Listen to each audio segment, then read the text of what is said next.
ବର୍ଷରେ ପ୍ରଥମ ଚଳଚ୍ଚିତ୍ର ପ୍ରଥମେ ତ 2025 ତମ ମାଧ୍ୟମରେ ଓଡ଼ିଶାବାସୀଙ୍କୁ ଗୋଟେ ପ୍ରଣାମ ଏବଂ ପ୍ରଥମ ଚଳଚ୍ଚିତ୍ର 2025 ୱାଇଫ୍ ଆସିଛି ବର୍ଷା ପ୍ରିୟଦର୍ଶିନୀଙ୍କର ବିଜୟ କାଣ୍ଡୋଇ ପ୍ରଯୋଜିତ ନିର୍ଦ୍ଦେଶିତ ସୁଧାକର ବସନ ଏବଂ ବବି ଇସଲାମ ମୋ ସାଙ୍ଗ ବହୁତ କାମ ଆଦିରେ କରୁଛନ୍ତି।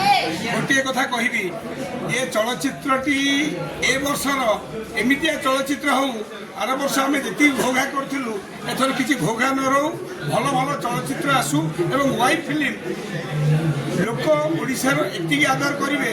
କାହିଁକି ନା ଓଡ଼ିଶାର କୁଇନ୍ କହିଲେ ବର୍ଷା ପ୍ରିୟଦର୍ଶିନୀ ତାଙ୍କ ସିନେମା, ଆଉ ତା ସହିତ ଜୟଜିତ୍ ମୋ ସାନ ଭାଇ ବଢ଼ିଆ ରୋଲ୍ କରିଛି ଏବଂ ମୋତେ 25 ବର୍ଷ କ୍ୟାରିୟର ଭିତରେ ପ୍ରଥମ ପାଇଁ ମୋତେ ଯିଏ ଆଇଲା ଗୁଣ୍ଡା ରୋଲ୍ଟିଏ ଦେଉଥିଲେ, ତ ପ୍ରଥମ ଥର ଏ ସିନେମାରେ ମୋତେ ବର୍ଷା ପ୍ରିୟଦର୍ଶିନୀ ଗୋଟିଏ ଏମିତିଆ ଭୂମିକା ଦେଇଛନ୍ତି। ତାପରେ ମୁଁ ଅନ୍ୟ ଅନ୍ୟ ଭୂମିକାରେ ଓଡ଼ିଆ ଫିଲ୍ମରେ ଆସିବି।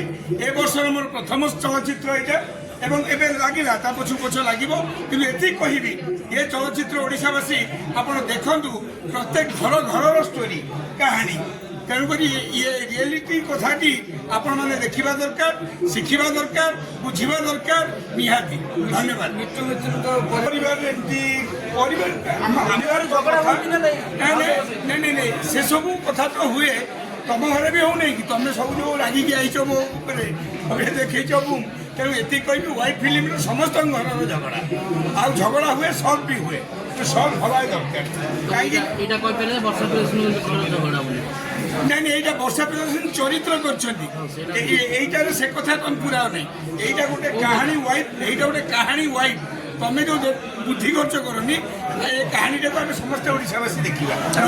ଧନ୍ୟବାଦ।